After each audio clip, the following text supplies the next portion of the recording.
I'm Danish, I live here, and I've helped hundreds of thousands of travelers plan their trip to Copenhagen through my travel blog. Today I'm going to show you the 4 best areas to stay in Copenhagen, tell you how they are different from each other and who they are best suited for. I've also got a couple of honourable mentions and some areas you should definitely avoid, and I've linked my top hotel picks for each area down in the description. Now, there are no dangerous no-go zones in Copenhagen, but there are parts of the city that would be pretty annoying to stay in as a tourist, and trust me, a lot of people get this wrong. I'll get to those at the end, but first, let's start with the coolest neighborhood in Copenhagen.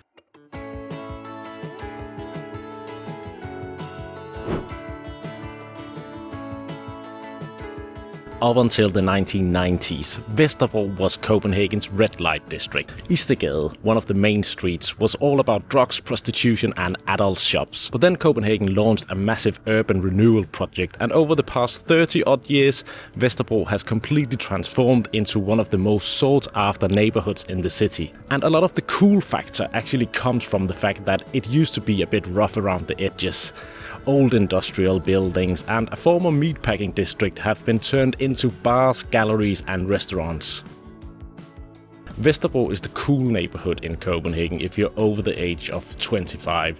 It's the kind of area where there's a church that's been converted into a community space for locals, hosting everything from techno yoga to communal dinners.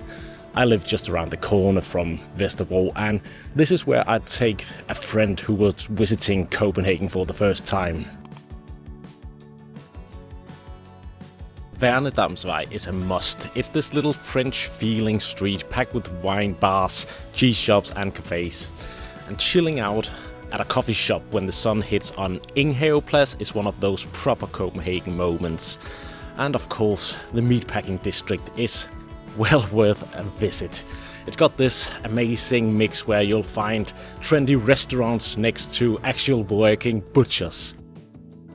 Location-wise, Vesterbro is right next to Copenhagen Central Station, so you've got direct trains to the airport and you're basically on the doorstep of the city centre without actually staying in the tourist zone. You can also easily get around the whole city on the metro ring. So if you're a millennial traveller, a couple, or basically anyone who wants the cool Copenhagen experience with a bit of edge but without the chaos, Vesterbro is your area.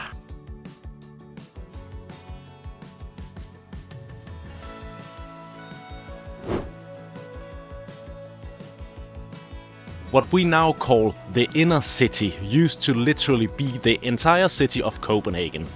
For hundreds of years, this area behind me was surrounded by fortress walls and a moat, and it was until the 1850s that the king allowed people to build outside those walls, and that's when all the other areas in this video was born. Now, the inner city is your safe bet if you're coming to Copenhagen for the first time, or you just want to stay within walking distance of a lot of the tourist attractions. I'm sitting right next to the Parliament, and you also find Nyhavn, Tivoli Gardens, the Royal Palace, and you know, the list goes on. The city centre has a reputation for being crowded with tourists, and I think that's a bit of a shame because there are actually loads of nice spots if you just avoid the main touristy bits like Strøget and Nyhavn. So where to go? Nansensgade is a really cozy street, and because it's a bit away from the main tourist drag, it's mostly locals there, and there are also several good hotels and loads of great places to eat. Café Halvvejen is a little gem. It's actually a place I go to with my friends about once a year for a proper Danish lunch, and the beers there are cheap. Down by Gammel Strand, you can sit and watch the boats and just take a breather. And right by Nyhavn, there's a great Irish bar called Café Mønten that most people miss because they're too busy with Nyhavn itself. And now, I don't normally recommend eating in Nyhavn, but right at the end of the canal out by the harbour, there's a place called Åmans inside the Royal Playhouse, and their smørrebrød is genuinely excellent. Getting around from the inner city couldn't be easier. You know, you've got Nørrebro station, which is the busiest in Denmark, with metro, S-trains and regional trains all in one place. And everything is walkable from here, to be honest. This area is the perfect place to stay for first-time visitors, people who want to be in the heart of the action, and anyone who just wants to be within walking distance of most of the big sites.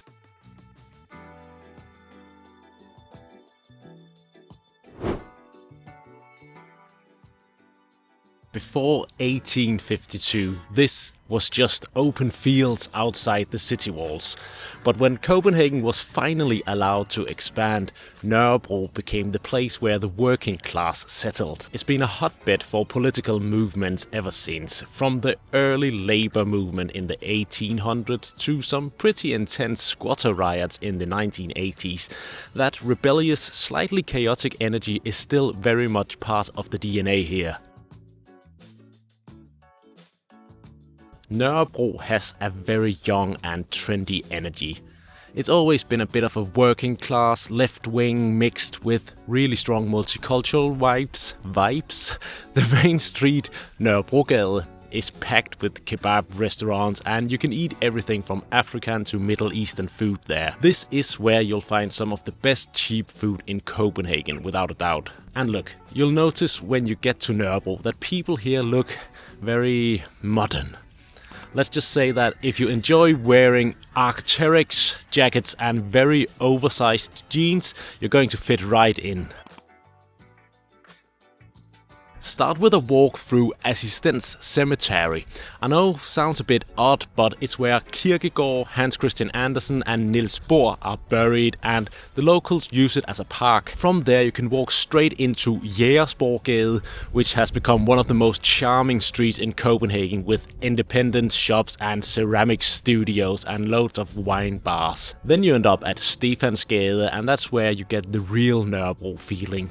In the summer everyone hangs out here in Nørrebroparken. It's April now, so it's a bit cold. And down around Sankt Hans Torv and Elmegade, there's a great bar and art scene. And from the top of the Mærsk Tower, you get a free panoramic view over all of Copenhagen. So there's loads of things to do here. If you're staying in the inner part of Nørrebro, you can genuinely just walk into town. There's also a metro ring line, buses, and of course, a bike will get you anywhere in 10-15 minutes. Nørrebro is for travelers who want a raw, multicultural and very local version of Copenhagen. It's the most budget-friendly area on this list, and it's perfect if you're the kind of person who'd rather find an amazing falafel place than visit a palace.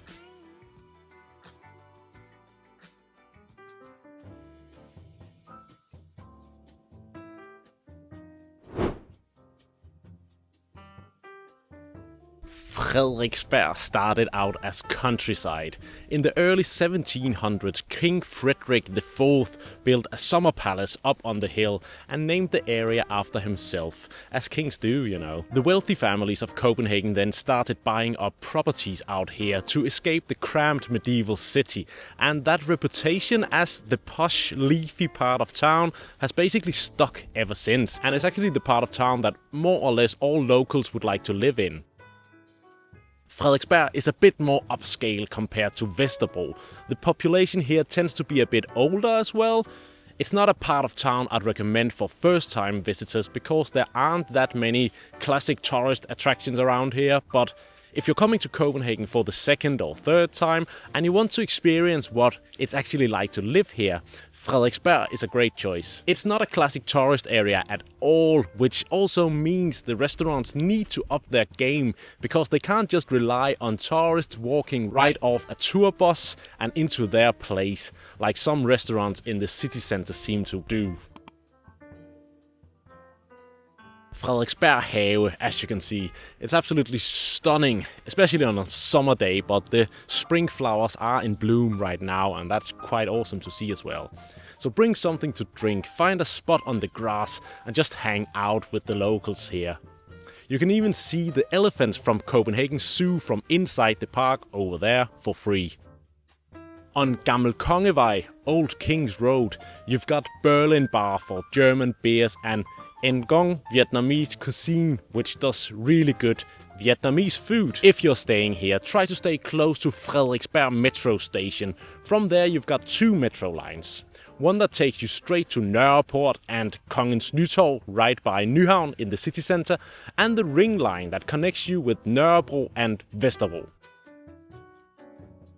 Frederiksberg is for repeat visitors, couples who want a more local and polished experience, and anyone who values green spaces and a calmer pace over being right in the middle of the tourist action. Two more areas I want to quickly mention.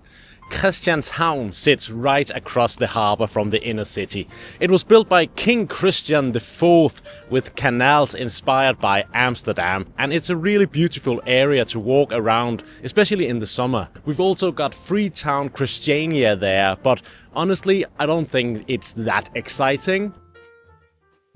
Then there's Vesterbro. You get a very cool Copenhagen big city feeling with lots of locals and expats. It's an expensive area, but there are loads of interesting spots tucked away in the side streets. I've got a full guide to all these areas on my blog, including many more hotel recommendations, and I will obviously link that in the description below.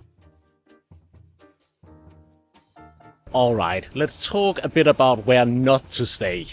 Now, I want to be really clear here, none of these areas are dangerous. Copenhagen is a very safe city, but if you're coming here to experience the cozy streets, the cafes and the whole atmosphere, these areas will leave you pretty disappointed.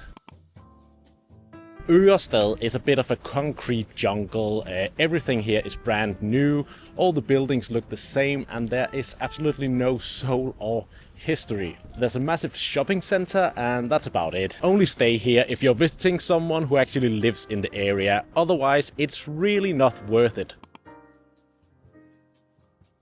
There are 3 or 4, I think, big hotels right by Sydhavn station, sitting in this big traffic intersection. A couple of years ago, a Scottish friend of mine was coming to Copenhagen and he found a good deal at one of these hotels. And obviously he was used to big cities where 3 kilometers from the city center is nothing, so he thought it sounded fine, but there is literally nothing going on in that area, just big roads and apartments. You'll always need to take a bus or a train into the city to do anything. There are hotels popping up around metro stations like Femøren and Amager Strand, Amager Beach. It's a perfectly fine area if you actually live there as a local, but as a tourist I think you'd get bored pretty quickly. Again, it's not dangerous or bad in any way, but if you're coming to Copenhagen to experience, you know, the cozy streets and the cafe culture, you really shouldn't be staying out there. And that's about it, my friends. Have you been to Copenhagen? Let me know in the comments what your favorite area is, because I'm pretty curious. And if you found this helpful, lightly touch the like button and subscribe to the channel. And don't forget to check the description for my full list of hotel recommendations for every single area I've mentioned in this video.